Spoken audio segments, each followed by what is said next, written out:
বাংলাদেশের অন্যতম প্রাচীন রাজনৈতিক দল আওয়ামী লীগের কার্যক্রম নিষিদ্ধ করার সিদ্ধান্তে আন্তর্জাতিকভাবে কোনো নেতিবাচক প্রতিক্রিয়া আশা করছে না সরকার, এমনটি জানিয়েছেন প্রধান উপদেষ্টার প্রেস সচিব শফিকুল আলম। আজ প্রেস সচিব শফিকুল আলম বলেন, গণতান্ত্রিক বিশ্বের কোথাও এমন একটি খুনি, গণতন্ত্র বিরোধী ও দুর্নীতিগ্রস্ত দলের পক্ষে কেউ কথা বলবে না। তিনি দাবি করেন, জাতিসংঘের মানবাধিকার হাই কমিশনের প্রতিবেদনে আওয়ামী লীগের মানবতা বিরোধী অপরাধে জড়িত থাকার বিষয়টি স্পষ্টভাবে উঠে এসেছে।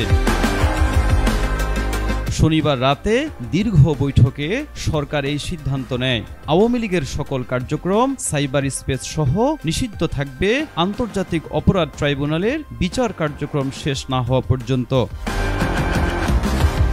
আইন উপদেষ্টা ডক্টর আসিফ নজরুল জানিয়েছেন, দেশের নিরাপত্তা, জুলাই আন্দোলনের নেতাকর্মীদের জীবনের নিরাপত্তা ও সাক্ষীদের সুরক্ষার স্বার্থেই এ ধরনের সিদ্ধান্ত নেওয়া হয়েছে। পরবর্তী কর্মদিবসে এ বিষয়ে একটি সরকারি প্রজ্ঞাপন জারি করা হবে। প্রেস সচিব শফিকুল আলম তার বক্তব্যে আরো বলেন, জার্মানি, ইতালি, স্পেন ও বেলজিয়ামের মতো দেশেও মানবতা বিরোধী ও বিচ্ছিন্নতাবাদী দলের কার্যক্রমকে সম্পূর্ণরূপে নিষিদ্ধ করা হয়েছে।